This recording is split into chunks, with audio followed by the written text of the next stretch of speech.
അച്ഛനെങ്ങനെയാ മരിച്ചത്? ആ അത് ഭയങ്കര രസമാണ്. രസോ? അച്ഛൻ മരിച്ചു? അതല്ല, അച്ഛനെ മുറ്റത്ത് ഞങ്ങൾക്ക് ഒരു കിണറുണ്ട്. കിണറ്റിന് അവിടെ വെള്ളം കോരാൻ വേണ്ടി ചെന്നപ്പോ കിണറ്റിലോട്ട് ഇങ്ങനെ ഒന്ന് എങ്ങി നോക്കി. അപ്പൊ അതേ റിഫ്ലക്ഷൻ കിണറ്റില്. സായിപ്പാണോ? അതല്ലെന്ന് റിഫ്ലക്ഷൻ കിണറ്റി കണ്ടപ്പോ അച്ഛൻ ചോദിച്ചു, ഇത് ആരാണ് ഈ കുടിക്കണ വെള്ളത്തിൽ വന്ന് കുളിക്കാൻ വന്നേക്കണം പറഞ്ഞ ആള്. അച്ഛന്റെ കിണറ്റൊക്കെ ഒറ്റ ചാട്ടം. ആ ചാട്ടത്തിൽ തീർന്നു? തീർന്നില്ല. അവിടുന്ന് അച്ഛനെ വലിച്ചു കയറ്റി ഞങ്ങൾ നേരെ ഒരു ആംബുലൻസ് കയറ്റി അച്ഛനെ നേരെ ആശുപത്രിയിലേക്ക് കൊണ്ടുപോയി. ഈ ആംബുലൻസ് നേരെ ചെന്നൊരു നാഷണൽ പെർമിറ്റ് ലോറിയിൽ ഇടിച്ചിട്ട് ആംബുലൻസ് നിന്ന് കത്തി. അങ്ങനെ മരിച്ചു? ഇല്ലെന്നാ, മരിച്ചില്ല. അവിടുന്ന് അച്ഛൻ അത്ഭുതകരമായിട്ട് രക്ഷപ്പെട്ടു.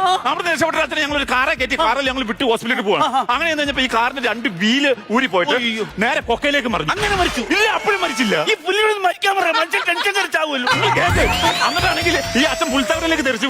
അവിടെ ഞങ്ങൾ അച്ഛനെ നേരെ ഒരു ഓട്ടോറിക്ഷ കയറ്റി ഞങ്ങൾ നേരെ മെഡിക്കൽ കോളേജിലേക്ക് ചെന്നു. മെഡിക്കൽ കോളേജ് ചെന്ന വഴി അച്ഛന്റെ ഓപ്പറേഷൻ. ആ ഓപ്പറേഷൻ മരിച്ചു? ഇല്ല, അപ്പോഴും മരിച്ചില്ല. കാലിന് മുടിഞ്ഞ ആയതാണോ? ഓപ്പറേഷൻ കഴിഞ്ഞിട്ട് അച്ഛനെ നേരെ ഓപ്പറേഷൻ തീട്ടിന്ന് വാർഡിലേക്ക് മാറ്റി. വാർഡിലേക്ക് മാറ്റിയപ്പോ അച്ഛൻ പറഞ്ഞു, മോനെ എനിക്ക് ഇച്ചിരി കാറ്റ് കൊള്ളെന്ന് പറഞ്ഞു. ഞാൻ നേരെ പോയി ഫാനിന്റെ സ്വിച്ച് ഇട്ടു. നേരെ ഫാൻ 3 കറക്കം പൊട്ടി തലയിലേക്ക് വീണു. പൊട്ടിച്ചത്തു. ഞാനൊരു കാര്യം ചോദിക്കട്ടെ? ചോദിച്ചോ. നിന്റെ അച്ഛന്റെ ജാതകം എഴുതിയ SN സ്വാമിയാണോ? അതിനാ പുള്ളിയുടെ മരണത്തിൽ ടിസ്റ്റോട് ടിസ്റ്റാണോ?